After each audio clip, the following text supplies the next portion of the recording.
Hi, everyone. It's Karen, of course. And I want to discuss tonight one of my favorite soapbox topics when the shit hits the fan.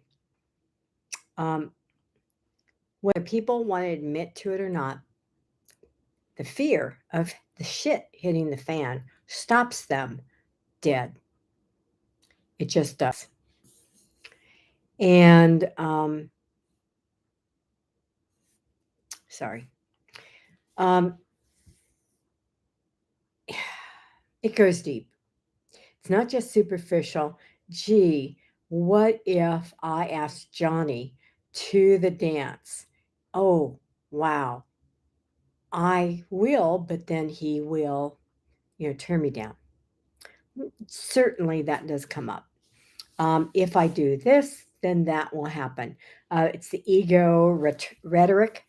What if? That's part of it. That's the first stage, actually. The second stage is that you do indeed ask Johnny to the dance, and he doesn't get back to you right away. You send him a text, you give him a voicemail, whatever, and then your mind really starts drudging up the shit. And it goes on and on and on and on and on to the point where you're ready to scream. Well, you should scream. Okay. Then the third stage is that Johnny does get back to you and he says, gee, I just saw this message. Yeah, I would love to go to the dance with you. Boom. Isn't that amazing? Congratulations. Johnny's going to the dance with you. Okay. So then all of a sudden, you find out that Johnny is dating one of your friends. Oh my God, betrayal.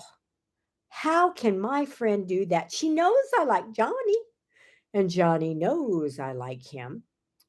Why did this happen? Then again, you go into your head, you go to your ego. Oh, the ego rebels in this shit, and and you take off. You take off running with it, and all of a sudden, all kinds of scenarios come up. You're a fool. You should have never asked Johnny to the dance. Why the hell did you? He's going to, use you to make her feel jealous. On and on and on. You are driving yourself nuts. And if you're like me, you are scarfing down the chocolate or you're scarfing down the sweet potatoes, which is my latest addiction I gave up. Or you're drinking tons of lattes with chocolate and what have you in it and scarfing down donuts. You are trying to get rid of that horrible feeling of unworthiness. Okay. And gee, you shouldn't have done it. You are a fool. You're embarrassed. You haven't even gotten to the dance with Johnny. Fuck, guys, you're wearing yourself out. You're going to gain 10 pounds with this nonstop bullshit and addiction to substance looking like food. Okay, so then you wake up, you get a cold shower, somebody slaps you, whatever. Johnny calls you up and says, I am so excited. I really want to go to the dance with you. Thank you so much for asking me. I can hardly wait. What kind of flowers do you like? Okay. And then you're lifted up from the depth of despair, from the door of hell on the other side of the door. And you again feel fine. And you walk along the path of experiencing the wish fulfilled. And then you go into fantasy. And then you go into another knock. And this time you see yourself with Johnny. Your friend, who's also dating Johnny, is there at the dance. And by the way, I'm just going with the flow with this. This is wonderful. I like this story. And then she comes over, flirts with Johnny right in front of you, not even saying hello, and says, Johnny, why don't you dance with me a dance? You won't mind, will you? She inquires to you. And you are embarrassed. How could she? You're speechless. And she grabs his hand goes off into the dance floor. Not only does she do one dance, but she keeps his attention 3 dances. The night is almost ended. You're standing there like a wallflower. You're fuming. You could her eyes. And just wait until you see her next time. You are going to give her a piece of your mind. And then Johnny comes back to you and says, I am so sorry. I really didn't want to dance with her at all. But she just told me the sad story about, and goes into a long explanation. And the fourth dance, since she took his attention away from you, plays out, and there's only one dance left. Okay. And, you know, you're going, the night's almost over. I've only danced 2 dances with this guy. I invited him to the dance. Johnny said, I've wanted to dance with you all night long. Let's go out. Let's get out there and dance. Hold you close. Whispers sweet things in your ear. Tells you that he really likes you more than any other girl in the world. And he wants to take you out tomorrow night. Where would you like to go? There you go again. You are shooting up to the stars yet again. Okay. Did you clean up any of your shit you're dragging into this? Fuck no, you didn't. Okay. It's a self concept issue every single step of the way. Has to do with perhaps insecurity. That will come up each and every time you challenge it by stepping out of your norm and doing something risky with someone who you want to get close to. Intimacy. Into me, I see. Valerie brought that up in our Zoom on Saturday, our joint Zoom. By the way, that is still available for you to purchase. Let me know or let Valerie know. We'll send you the link after receiving $50 as a payment. It was over a little over 2 hours, and it was filled chock full of information about relationships. Maybe that's why I'm using this example. So anyway, the dance ends. Johnny walks you to his car, opens the door, puts you in his car like a gentleman, and your friend runs out, runs into his arms, gives him a hug, lands a kiss on his lips, and again you drop down. Okay? You're ready to jump out of that car, kick her ass. But no, you're wearing a beautiful dress. You don't want to muss it. Johnny gets back in the car, looks at you, and says, I am so sorry for that. I don't even really like her. I like you. Back again. Okay, do you see this? Up and down and up and down and up and down. My God, no wonder. No wonder it is so popular. Suck down crap food to cover up emotions. Shit. And then you grow up and become an alcoholic or a drug addict. Of course. Of course. Just to deal with life. Because why? You didn't deal with your self concept issue that was playing out each and every step of the way. So, the shit's hit the fan. Because you didn't deal with it right up front when you stepped out of the crypt, it got bigger and bolder and more pervasive, and it happened quicker, and it got more intense and more intense and more intense. You get back home, he gives you the most warmest hug you've ever had. He holds on to you, and then he gives you a warm kiss goodnight and whispers in your ear, I'll pick you up tomorrow at 8. I'll call you tomorrow. Thank you for this wonderful evening. You go into the house. and you are floating on clouds. And then you go up to bed, you review the day, and go back and forth in your emotions, and you want a pint of Haagen-Dazs chocolate ice cream. Doesn't that sound good? And your scarf, you just want a little bit. And you eat the entire half pint. It's so expensive, by the way. I know from experience. I used to do a pint a night, that they decreased the pint to less than a pint and kept the price the same. Okay. So there you are. You wake up the next day, get on the scales. You gained 5 pounds. You didn't eat dinner last night. Why the fuck did you gain 5 pounds?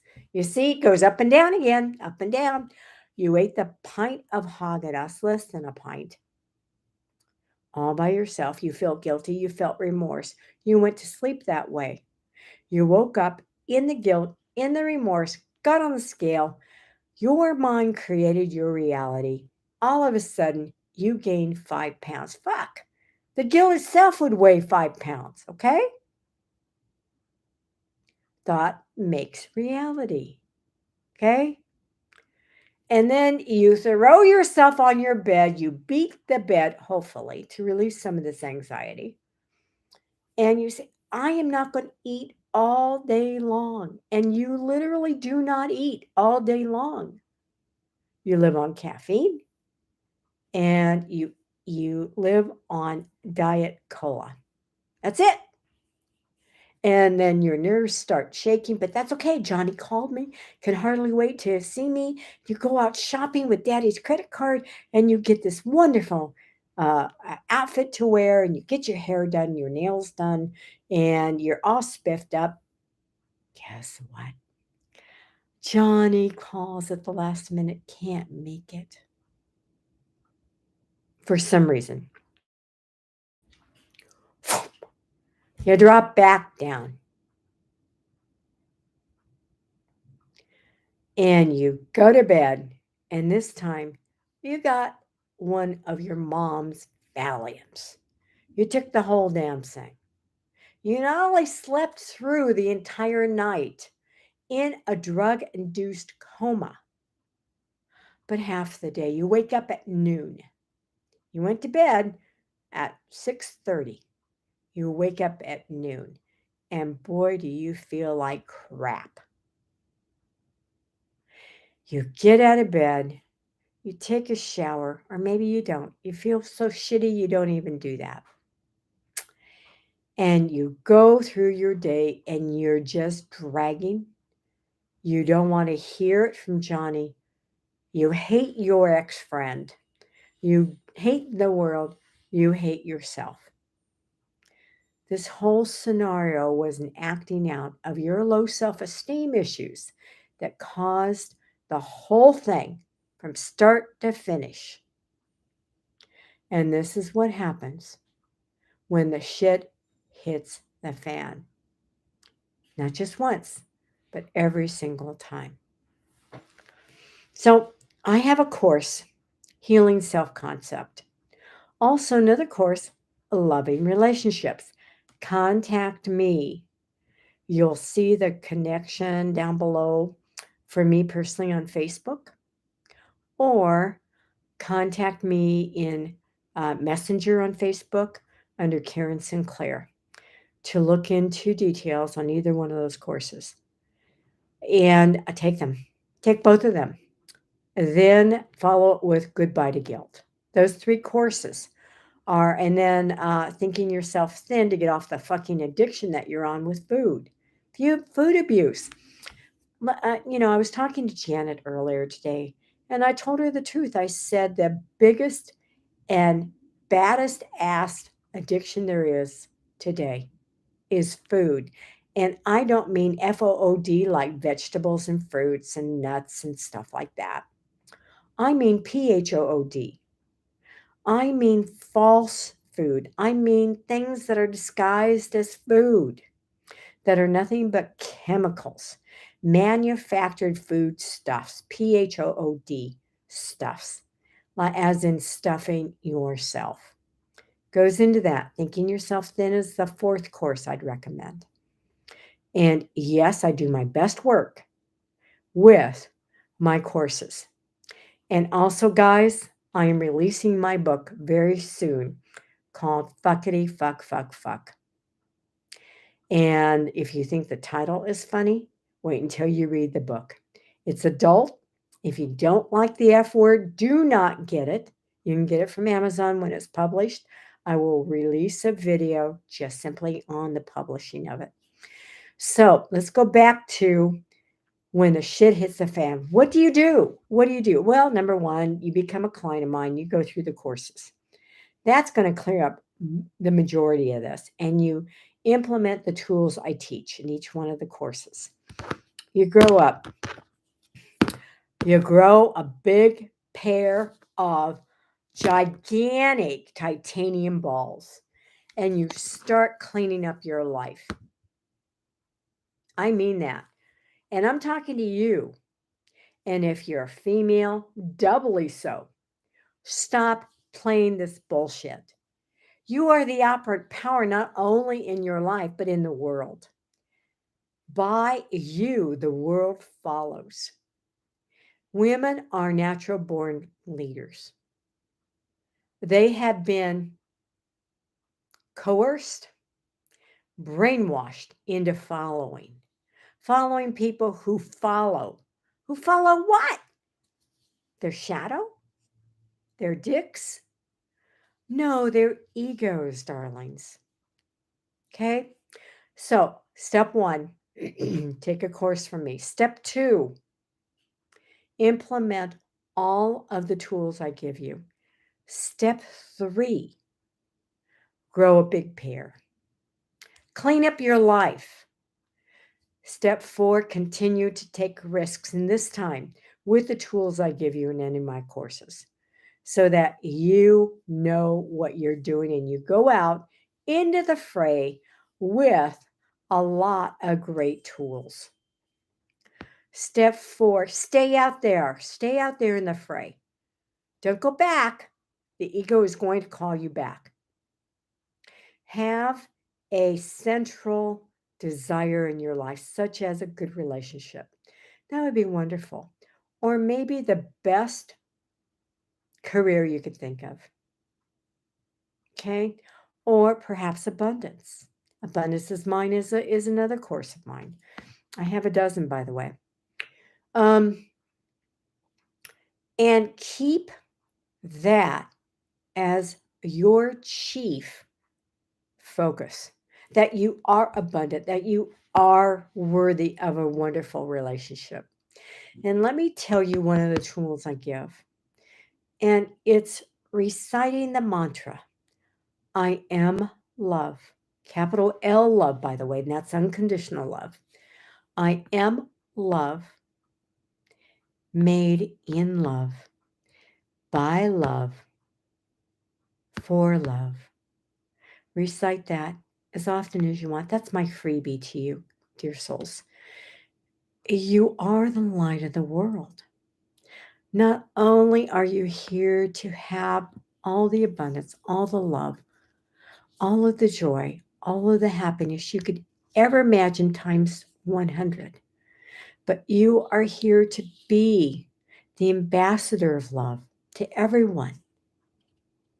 And during that process, the ego is going to come up with all kinds of shit, dear souls. And this progressing along the bridge of incidents, DENTS, INCIDENTS,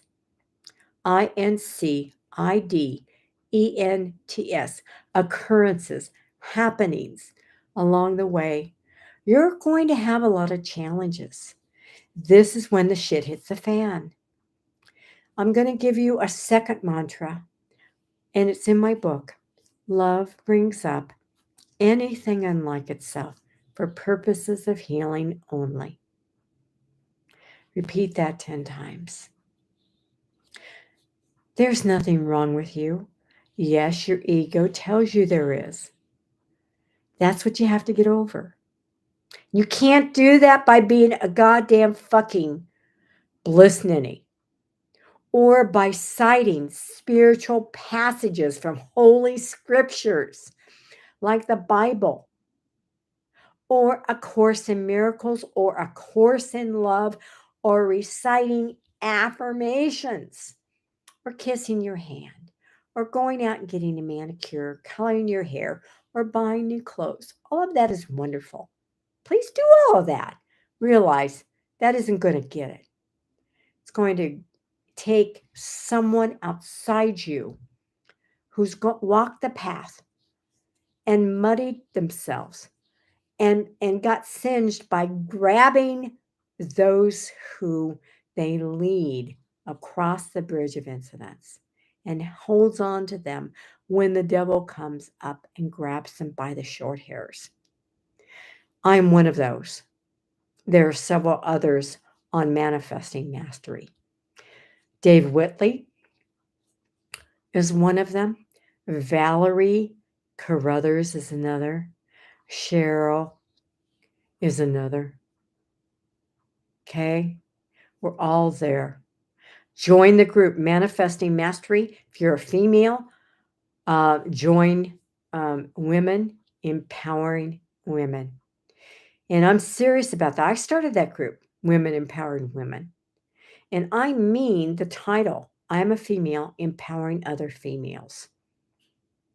So, in closing, I want you to take all of what I've said and run with it.